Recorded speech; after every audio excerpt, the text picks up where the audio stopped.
Cuando nosotros queremos lograr algo, hay elementos que tenemos que estar añadiendo hasta que completamos lo que queremos lograr. Por poner un ejemplo, un estudiante se quiere graduar, quiere recibir como profesionista y va acumulando créditos, va avanzando en sus estudios y llega el momento en que dice: ya lo tengo todo. Va a la oficina y le dicen: solo te falta tu servicio social. Entonces tienes que tomar 6 meses para hacerlo. Bueno, pues eso le falta, ¿no?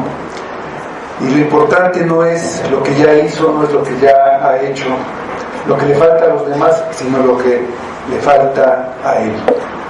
Y eso es lo que tiene que hacer si quiere llegar a su meta. De aquí en este pasaje del Evangelio de Marcos vamos a ver algo así. Un hombre pregunta: ¿qué me falta? Y lo importante de eso es que tú veas también qué te falta a ti. Has llegado al punto donde preguntas: ¿y a mí qué me falta? Tal vez crees que ya no te falta nada, que ya tienes todo, y hay que meditar en eso, ¿no? Si ya tienes todo, o qué es lo que te falta a ti. Vamos a leer Marcos, el capítulo 10, versículos 17 a 22.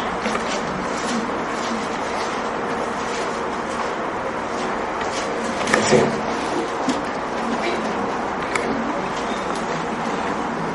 Al salir él para seguir su camino, vino uno corriendo, e hincando la rodilla delante de él le preguntó: Maestro bueno, ¿qué haré para heredar la vida eterna? Jesús le dijo: ¿por qué me llamas bueno? Ninguno hay bueno sino solo uno, Dios. Los mandamientos sabes: no adulteres, no mates, no hurtes, no digas falso testimonio, no defraudes, honra a tu padre y a tu madre. Él entonces respondiendo le dijo: Maestro, todo esto lo he guardado desde mi juventud. Entonces Jesús, mirándole, le amó y le dijo: una cosa te falta. Anda, vende todo lo que tienes y dalo a los pobres, y tendrás tesoro en el cielo. Y ven, sígueme tomando tu cruz. Pero él, afligido por esta palabra, se fue triste porque tenía muchas posesiones. Vamos a orar. Señor, te damos gracias nuevamente por la palabra que nos das, y te pedimos que nos ayudes a entenderla, nos ayudes a ver lo que tú nos quieres decir a través de esta palabra, por qué la tenemos, por qué está ahí escrita, por qué está en este lugar, por qué hoy, Señor. Abre nuestros ojos, nuestro entendimiento, sobre todo nuestro corazón, y obra con tu Espíritu para que tú la siembres y dé un fruto que tú quieres, Señor, y por eso lo has puesto aquí con nosotros. Te pedimos tu obra en nosotros, tu obra en esta iglesia, y que todo sea para tu gloria. En el nombre de Cristo, amén. Había habido un incidente con unos padres de familia que estaban llevando a sus hijos ante Jesús para que los tocara y los bendijera. Y ahí los discípulos regañaban a estos padres para que no se los estuvieran llevando, para que no se los acercaran. Y Jesús de eso les enseñó acerca de la salvación, poniendo a los niños como una ilustración de la actitud que se debe tener para entrar en el reino de los cielos. Debe ser viniendo con humildad, sabiendo que nada pueden aportar, que no hay nada que ellos puedan dar, y confiando solamente y totalmente en Jesucristo, y que se debe poner toda la confianza, así como lo hace un niño pequeño con sus padres. Y si no se recibe así, de esta manera, entonces no se puede entrar en el reino de los cielos. Y en el versículo 15 nos dice: de cierto os digo que el que no reciba el reino de Dios como un niño, no entrará en él. Pues vino un hombre, le hizo la pregunta más importante. Tenemos ahí esa pregunta más importante en el versículo 17. Dice: al salir él para seguir su camino, vino uno corriendo, hincando la rodilla delante de él, le preguntó: Maestro bueno, ¿qué haré para heredar la vida eterna? Pues Marcos dice que Jesús salió para seguir su camino y vino uno corriendo y se arrodilló delante de él para preguntarle precisamente de lo que él había estado enseñando, de lo que acababa de enseñar. Le preguntó acerca de la salvación. ¿Quién era este hombre? Es importante saber quién era para entender toda la conversación que tiene con Jesús. Por los relatos del mismo evento en los evangelios de Mateo y Lucas, sabemos que era un hombre joven y que era muy rico. Lucas dice que era un hombre principal. Eso significa que era un hombre de mucha influencia, era quizá un gobernante, quizá pertenecía al Sanedrín, el grupo de autoridad que tomaba las decisiones, que juzgaba y representaba al pueblo ante las autoridades romanas. Y también quizá era un hombre principal de la sinagoga, ya hemos hablado de esto, ¿no? Por lo que Marcos dice más adelante, podemos ver que llevaba una vida moral ejemplar. Se puede deducir que llegó ante Jesús con una absoluta sinceridad por la forma en que llegó. Vino a Jesús corriendo para alcanzarlo. Jesús ya se iba y a él le urgía una respuesta a una pregunta que tenía. No vino para ponerle una trampa, no vino para discutir con él como acostumbraban los fariseos, vino con un deseo sincero de saber, vino deprisa, vino corriendo. Las personas de dignidad, una persona como él, no corrían, debido a la túnica con la que vestían. Para correr tendrían que arremangársela y entonces se les verían las piernas y eso lo consideraban algo vergonzoso. Fue y se arrodilló ante él. También esto era algo inusual en un hombre de su categoría, y esto indica que consideraba a Jesús como alguien importante, alguien que se debía reverenciar. Lo consideraba como alguien que lo podía guiar a él espiritualmente, y por eso lo llamó Maestro bueno. Le hizo la pregunta más importante que puede hacer un ser humano, una pregunta que todos han querido hacer, una pregunta que todos se hacen a sí mismos y a los demás. En determinado momento de la vida, todos quieren saber qué hay después de la muerte, qué pasa. una pregunta que ha dado lugar a las religiones que hay en el mundo, que no son otra cosa que un intento del hombre para responder esta pregunta. Todos quieren una respuesta, y cuando tienen la respuesta están dispuestos a hacer cualquier cosa, por difícil que parezca, para tener una vida, se puede llamar, digna después de la muerte, porque no hay nada más importante que la eternidad. Si la eternidad no existiera, nada de lo que haga el hombre importaría.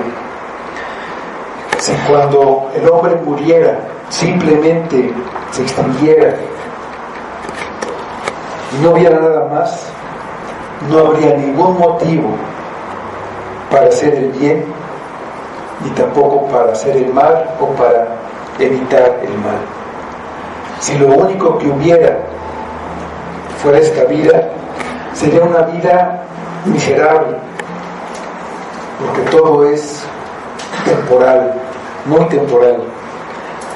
Lo único que se puede disfrutar es lo que consumas en el momento, lo que uses en el momento, porque aunque tengas 100 pares de zapatos, no puedes usar más que un par al mismo tiempo. Al morir, nadie ha podido llevarse nada de aquí, ni una moneda, ni un par de zapatos, ni unos pantalones. Como dijo Job, desnudo salí del vientre de mi madre, y desnudo volveré allá. La vida no tendría ningún sentido si el hombre no trasciende más allá de su existencia terrenal. La vida sería para disfrutar el momento presente y pasarla lo mejor posible. La meta sería evitar el sufrimiento. Comamos y bebamos porque mañana moriremos, no hay más. Pero estas cosas que puedes consumir no te pueden satisfacer. Imagina que tienes mucha sed, hace mucho calor, vas al refrigerador, tomas una Coca-Cola, te gusta la Coca-Cola, y te la tomas de un solo trago y sientes, qué satisfacción me dio esa Coca-Cola. Pues voy a tomar otra para tener esa satisfacción más, y te la tomas, y la verdad es que ya no te sabe igual, te satisfizo quizá, pero ya no. Tómate otra, te la tomas a fuerza, y la cuarta hasta la vas a vomitar. Nadie puede estar satisfecho con cosas tan superficiales, con la comida igual. Pero la realidad es que el hombre fue hecho para vivir toda la eternidad. Dios puso eternidad en el hombre. El hombre lo sabe, aunque a veces quiera negarlo para evitar pensar en el juicio, para tratar de escapar del juicio final, donde tendrá que dar cuenta de su vida. Dice en Eclesiastés, el libro de Eclesiastés, capítulo 3, versículo 11: todo lo hizo hermoso en su tiempo, y ha puesto eternidad en el corazón de ellos, sin que alcance el hombre a entender la obra que ha hecho Dios desde el principio hasta el fin. Este hombre joven y rico sabía que había una vida eterna, de la misma manera que había una muerte eterna. La muerte eterna es la eternidad separado de Dios. Estar separado de Dios es la muerte. Por eso, aquí en este mundo, aunque los hombres anden caminando y hagan muchas cosas, están muertos, porque están separados de Dios. Están muertos en sus delitos y pecados, siguiendo la corriente de este mundo. Como judío conocedor del Antiguo Testamento, el joven sabía estas verdades. Uno de los pasajes donde habla de esto es en Daniel 12:2, que dice ahí el profeta Daniel: y muchos de los que duermen en el polvo de la tierra serán despertados, unos para vida eterna y otros para vergüenza y confusión perpetua. Leíamos en la confesión lo que pasa después de la muerte y antes de la resurrección. Es un estado que se llama estado intermedio y estado final es después de la resurrección, pero hay eternidad, unos para vida eterna y otros para vergüenza y confusión perpetua. Este hombre tenía una urgencia, una necesidad de saber qué hacer para tener esa vida, una vida eterna en la presencia de Dios. Y por eso fue corriendo en busca de Jesús. Él fue de día, a la vista de todos, a pesar de su rango, de su importancia, sin importarle lo que dijeran los demás, lo que pensaran. En contraste, Nicodemo, otro judío importante, fue a Jesús de noche, fue en la oscuridad para no ser reconocido. A pesar de ser un hombre profundamente religioso, sabía que no tenía la vida eterna. Pensaba que algo le faltaba. En su corazón seguía habiendo un vacío que no podía ser llenado con ninguna de las cosas que había logrado en la tierra. Lo que le faltaba era la salvación, o como él lo expresa, la vida eterna. ¿Y de qué sirve ganar el mundo entero si se pierde el alma? ¿De qué pueden servir todas las cosas que podamos tener en esta vida si no las podemos disfrutar más allá de la muerte? La vida es tan corta. Cuando alguien confía en sus obras, en lo que hace, siempre tendrá la duda si es suficiente. La idea de que en el juicio se va a poner en una balanza lo bueno que hizo, en otra balanza las malas obras, eso nunca puede dar una seguridad de la salvación.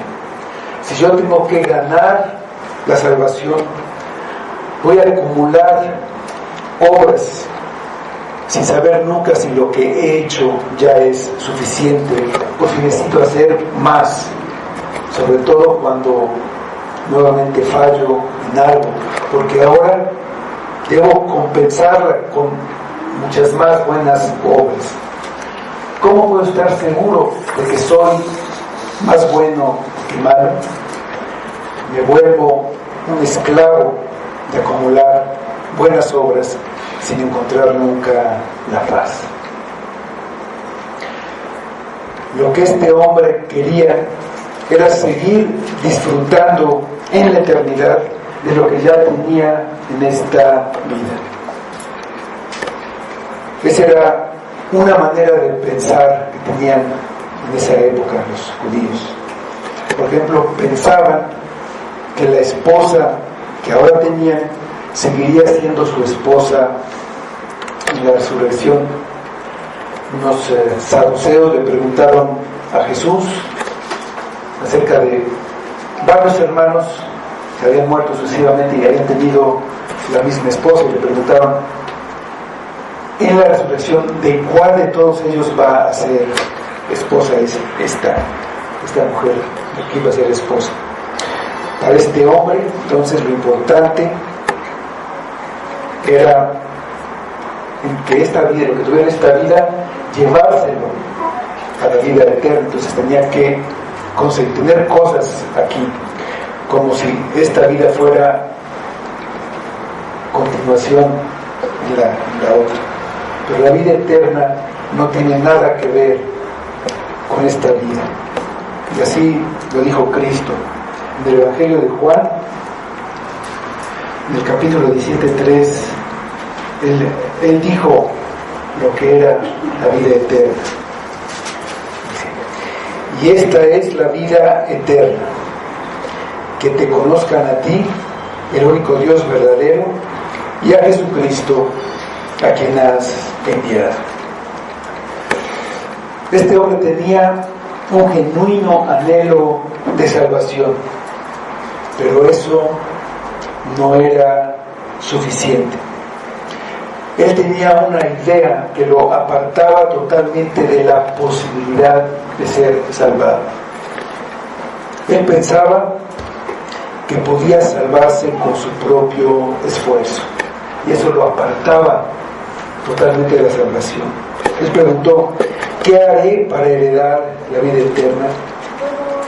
Pensaba que tenía que hacer algo, quizá algo grandioso, un gran esfuerzo, alguna gran obra, una magnífica buena obra especial que lo hiciera merecedor de la salvación. Fue a pedir información porque no tenía la certeza de poder alcanzar después de que muriera con lo que ya había hecho. ¿Qué me falta?, pensaba. Como judío piadoso, necesariamente tenía que saber que, de acuerdo a la religión judía que practicaba, el camino hacia la vida eterna era por medio de cumplir la ley de Moisés. Entonces, su pregunta sorprende un poco. ¿Qué es lo que él quiere saber? Quiere saber cuál es el verdadero sentido de los mandamientos para aplicarlos en su vida, o tal vez no le parece suficiente haber cumplido con la ley y quiere hacer algo más. Querer hacer algo más que cumplir toda la ley, algo que sea mejor que cumplir toda la ley. Parece que él quiere hacer más que cumplir la ley, más. Entonces vienen las respuestas de Jesús a partir del versículo 18. Dice: Jesús le dijo: ¿por qué me llamas bueno? Ninguno hay bueno, sino solo uno, Dios. El joven se había dirigido a Jesús llamándolo Maestro bueno, pensando que Jesús se sentiría halagado con este cumplir. Después le hace su pregunta, pero Jesús se detiene en ese título que le dio el joven. Parece que no le gustó cómo lo llamó, y le da una primera respuesta a una pregunta que no había hecho, pero lo había llamado bueno, y le da una información que él tenía que saber. Aquí Jesús no está diciendo que no sea bueno, ni tampoco que no sea Dios, como algunos lo malinterpretan. El joven tenía un concepto elevado de Jesús, igual que muchos hoy en este tiempo, pero eso es insuficiente si no se entiende quién es Él en realidad. ¿Quién es Jesús? El joven veía a Jesús como un hombre extraordinario, con sabiduría y con conocimientos, con poder para sanar enfermos y expulsar demonios, un maestro notable que podía darle la respuesta que necesitaba, pero era un maestro. No lo veía como el Mesías, como Dios hecho hombre. Y si no lo veía así, si lo veía solamente como hombre, no lo debía llamar bueno, porque ese es un atributo que solo le corresponde a Dios. Solamente Dios es bueno y perfecto. En el libro de los Salmos vemos varias veces que se repite: Jehová es bueno, para siempre es su misericordia. Bueno Jehová es para Israel, bueno es Jehová. Lo primero que entiende el joven cuando Jesús le dice esto es que él, el joven, no es bueno y no podrá serlo nunca, por mucho que se esfuerce. Ninguno hay bueno sino solo Dios. ¿Era Jesús bueno? Según lo que acaba de decir Jesús, Jesús solo podía ser bueno si Él era Dios. ¿Era eso lo que quiso decir el joven? El joven se dio cuenta. ¿Qué era lo que él creía? La siguiente vez que se dirige a Jesús, en el versículo 20, solo le dice maestro. Él no creía que Jesús fuera Dios. De esa falta de entendimiento de quién era Jesús salen las dificultades de este joven. Lo que diga Jesús, si es solo un gran hombre, si es un gran maestro nada más, no tiene la misma autoridad que si lo que dice lo dice Dios. Si alguien no ve a Jesús como Dios, como lo que en realidad es, lo está menospreciando. Y lo que diga Jesús no va a tener la autoridad que debe tener sobre él, sobre su vida. Él pensaba, el joven, que él era bueno y que podía ganarse la vida eterna haciendo algo más de lo que ya hacía. Pensaba que estaba a la altura de lo que Dios demandaba del hombre en la ley. Entonces Jesús le dio la segunda respuesta en el versículo 19. Los mandamientos sabes: no adulteres, no mates, no hurtes, no digas falso testimonio, no defraudes, honra a tu padre y a tu madre. Jesús mencionó los mandamientos de la segunda tabla de la ley que Dios entregó a Moisés. Estos mandamientos de la segunda tabla tienen que ver con las relaciones con nuestros semejantes, con nuestro prójimo. Aquí Jesús nos citó la codicia, pero la codicia de este hombre se hace evidente más adelante. Dijo: no defraudes, y puede estar refiriéndose a la envidia. Así tal como está, no defraudes, no aparece en el decálogo, pero con esto le está recordando al joven rico que es necesario darle al prójimo de corazón y de hecho todo lo que le corresponde. No solo no despojarlo de sus bienes, sino no retenerle su salario, no quitarle su seguridad, no negarle la ayuda que necesita. Entonces sería como un resumen de amar al prójimo como a uno mismo. Pero si no obedecía estos mandamientos de la segunda tabla, lógicamente tampoco obedecía los mandamientos de la primera, porque el que no ama a su hermano, al que ha visto, ¿cómo puede amar a Dios a quien no ha visto? Hasta aquí hemos visto a un hombre que pregunta: ¿qué debe hacer para alcanzar la vida eterna. Esta es una oportunidad dorada para evangelizar. Generalmente la gente ni siquiera piensa en eso, mucho menos hace una pregunta así. Nos puede parecer sorprendente que Jesús no le diga simplemente, pues cree en mí, que es lo que en realidad se necesita. A la misma pregunta, esta pregunta que hizo el carcelero de Filipos a Pablo y Silas, respondieron: cree en el Señor Jesús y serás salvo. Ya antes, Jesús, después de la alimentación de los 5,000, ahí le preguntaron que cuál era la obra que debían hacer. Fue lo que les contestó Jesús en el Evangelio de Juan 6:29 a esta pregunta. Y se respondió Jesús y les dijo: esta es la obra de Dios, que creáis en el que ha enviado.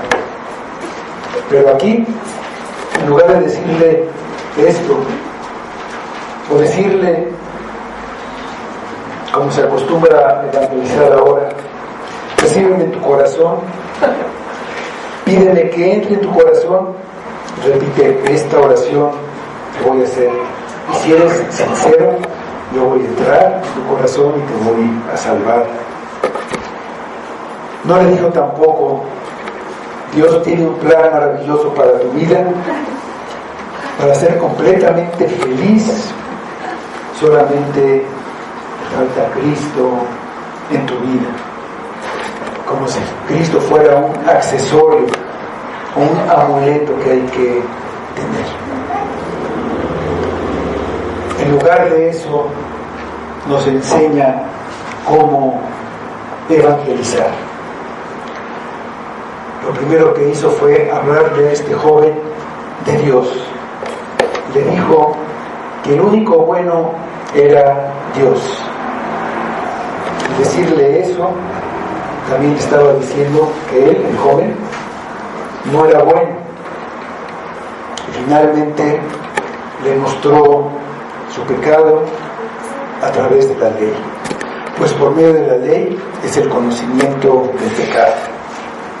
La ley no solo nos hace conscientes de nuestro pecado, también es el medio por el cual podemos saber lo que le agrada y lo que le desagrada a Dios.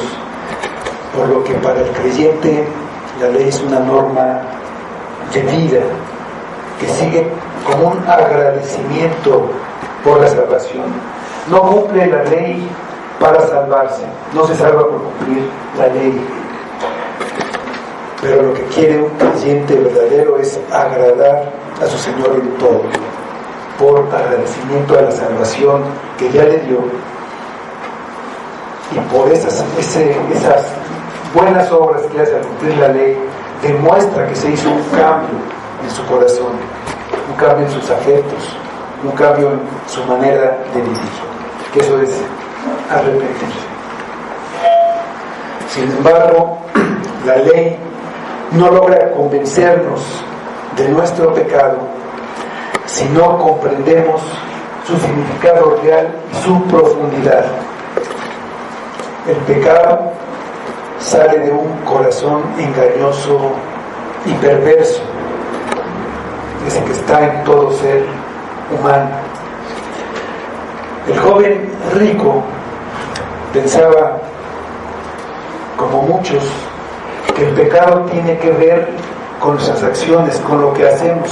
Y sí, por supuesto que tiene que ver con lo que hacemos, pero más que eso, tiene que ver con nuestro corazón, como Jesús lo explicó en el sermón del monte. Él dijo: oyeron que fue dicho, no matarás, pero yo les digo que el que se enoje contra su hermano, el que le diga necio o fatuo, ya pecó contra este mandamiento. Y dijo también: yo ya lo que fue dicho, no cometerás adulterio. Pero yo les digo que cualquiera que mira a una mujer para codiciarla, ya adulteró con ella en su corazón. Las cosas en sí mismas no son malas ni son pecado, pero pueden ser pecado si las usamos con malicia, con malas intenciones, con egoísmo, o para lograr nuestros fines perversos. El miércoles les ponía un ejemplo del boxeo, más allá de algunas opiniones, en sí mismo no es bueno ni malo. Y si yo lo practico en un gimnasio para hacer ejercicio y bajar de peso, ¿será bueno o será malo? Pero si yo lo practico en la calle con un taxista que se me dio un cerrón, pues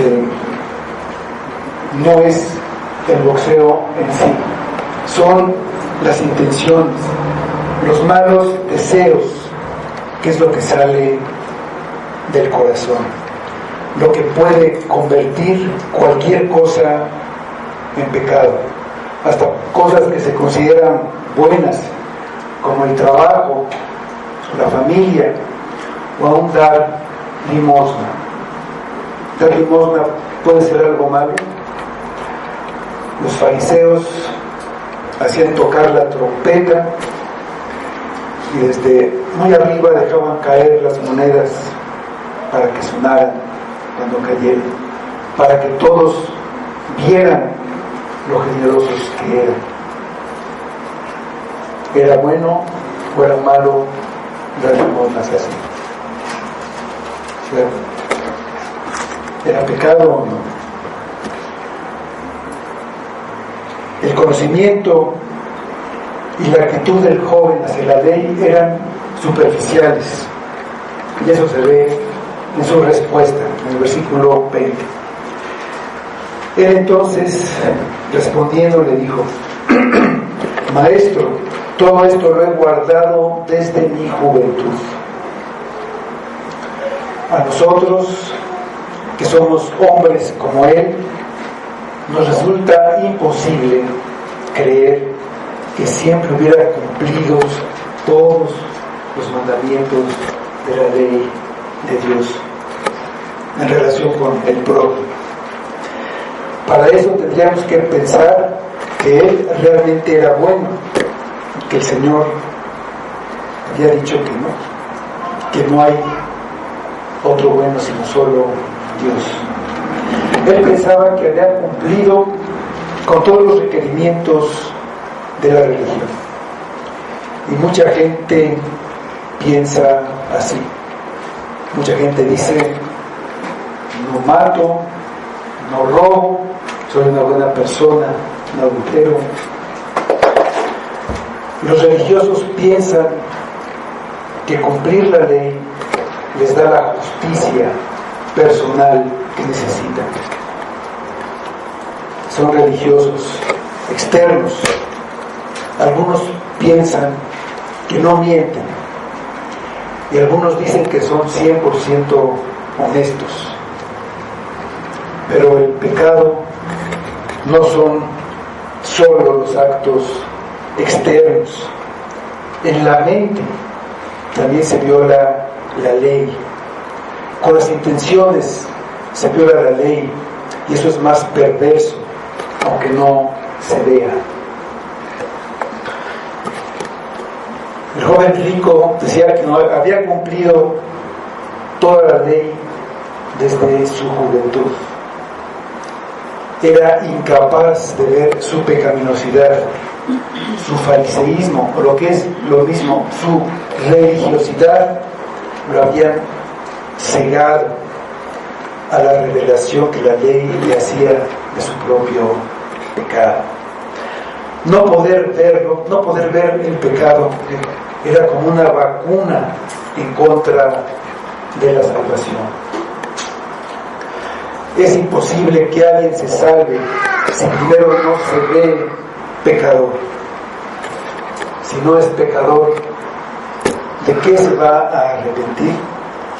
Sin arrepentimiento, sin dejar los pecados, no como una obra, sino como un cambio de la manera de vivir, una obra, un cambio de vida, un cambio profundo, no hay salvación. El apóstol Pablo se consideraba así. Presentaba unas credenciales impresionantes.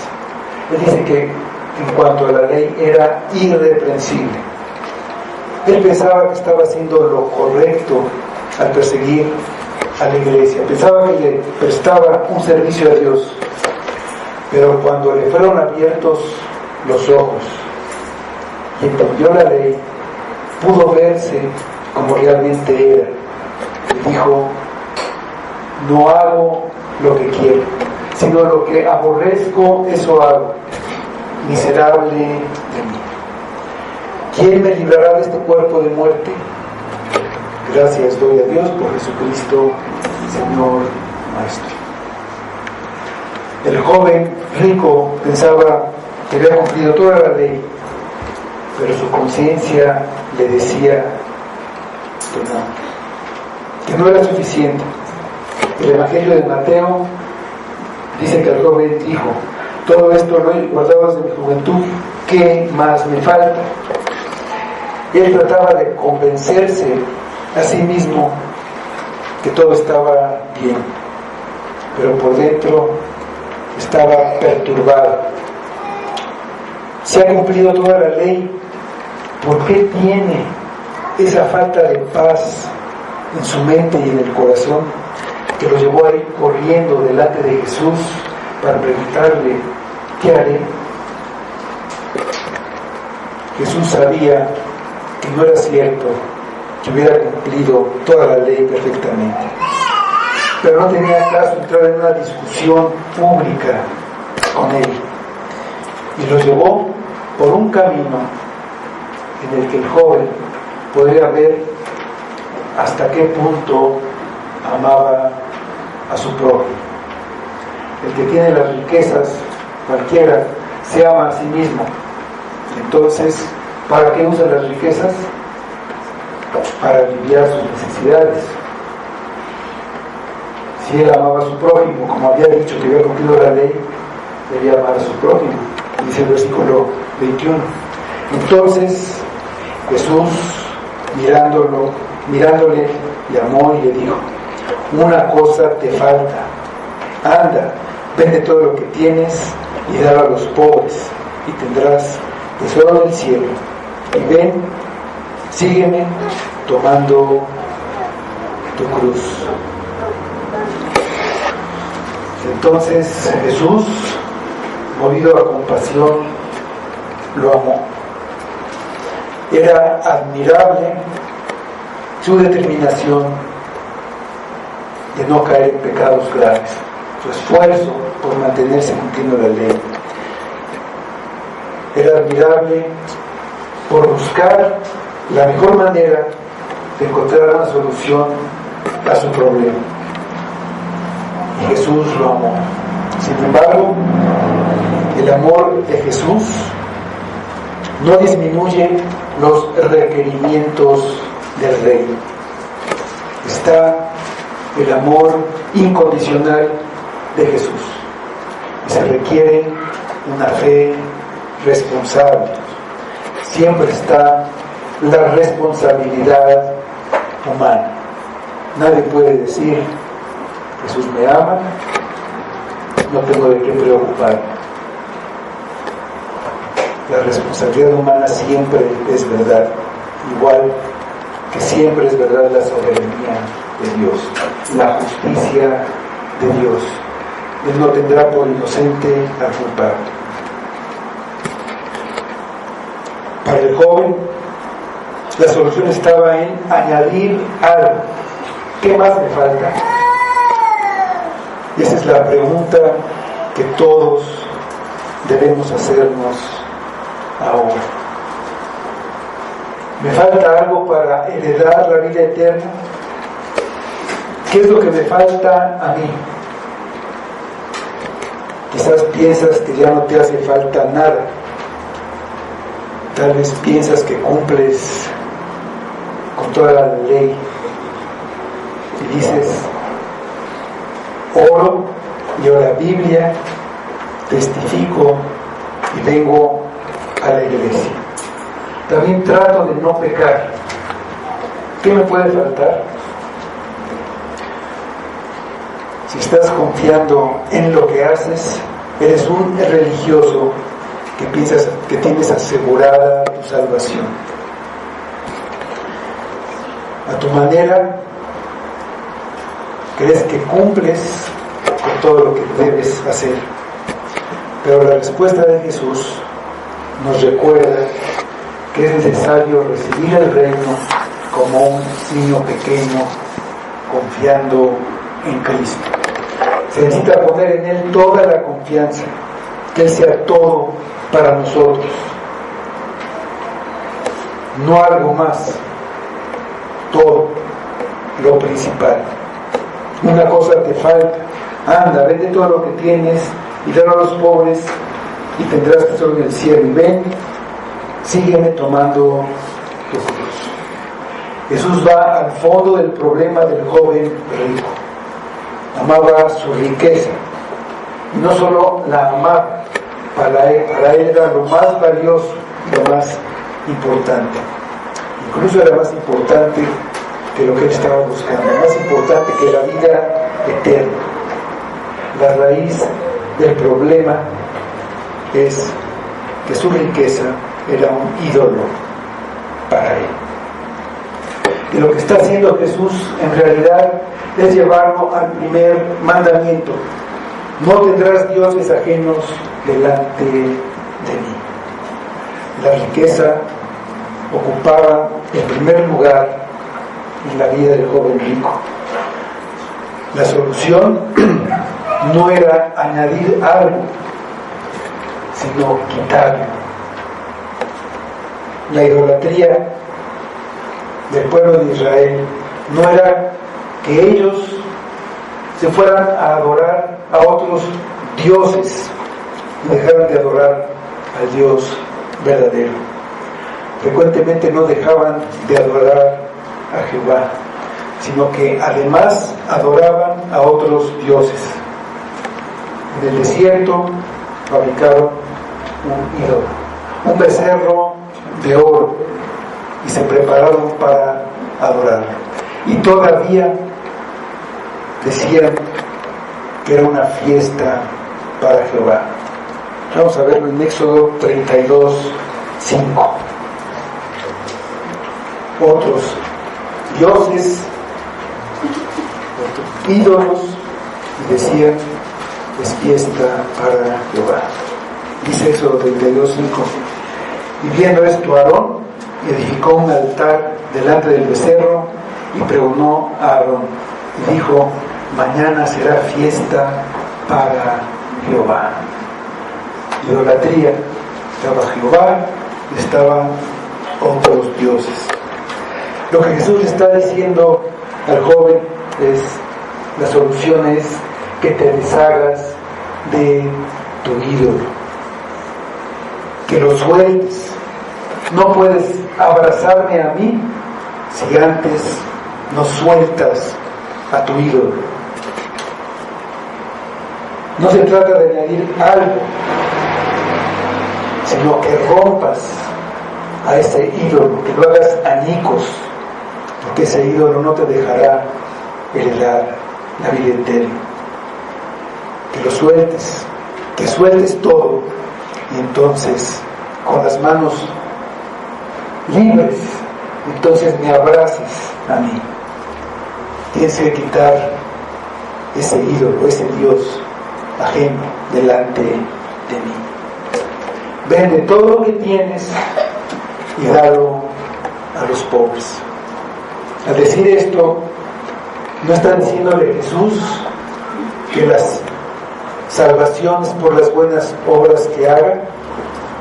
No. Lo que Jesús está diciendo en realidad es: confía en mí totalmente, solo en mí. Sin una confianza absoluta en Jesús, que era quien le daba esa orden de vender todo y darlo a los pobres, sería imposible que el joven lo hiciera. No lo haría si no veía a Cristo como más valioso que aquello que estaba dejando. Hacerlo, vender todo lo que tuviera, era la prueba de que tenía esa confianza. Y si lo hacía, tendría tesoros en el cielo. Esos tesoros en el cielo son todas las bendiciones que están reservadas para los hijos de Dios en el cielo, pero que se experimentan desde ahora, desde esta vida, como un anticipo de la vida eterna. La fe verdadera es una fe radical. La única prioridad debe ser Cristo, y se puede ver en una renuncia a cualquier otra prioridad. Solo hay una prioridad, y esa es Cristo. Y esto hace al cristianismo algo muy difícil de practicar, el verdadero cristianismo. Pero la demanda no es otra que la del primer mandamiento, donde la prioridad es Dios y solo Dios. Se requiere deshacerse de todo lo demás. En Lucas 14:33 lo tenemos de esta manera: así pues, cualquiera de vosotros que no renuncia a todo lo que posee, no puede ser mi discípulo. A todo lo que posee, no solamente posesiones materiales. En cuanto a las riquezas, este no es un mandamiento general. Las riquezas en sí no son malas, las posesiones tampoco. Si no hubiera riquezas, no se podría ayudar a los pobres ni a nadie. Hubo creyentes que fueron muy ricos, como Job, Abraham, Salomón, David, y Dios nunca les mandó que vendieran todo lo que tenían y lo dieran a los pobres. Pero ellos no habían hecho de las riquezas un ídolo, y fueron probados de otras maneras. Abraham, por ejemplo, lo que él pudiera tener como prioridad era su hijo, el hijo de la promesa, y se lo pidió a Dios y estuvo dispuesto a dárselo. Demostró Abraham que Dios era su prioridad y su hijo estaba por encima de Dios. Sin embargo, el principio es válido para todos. Cuando las riquezas llegan a ser un obstáculo para seguir a Cristo, es indispensable deshacerse de ellas, de la misma manera que nos cortamos una mano o un pie que nos hacen pecar y nos apartan de él. Jesús no le dijo que se salvaría si vendía todas sus posesiones. Eso solamente demostraría su confianza en Cristo.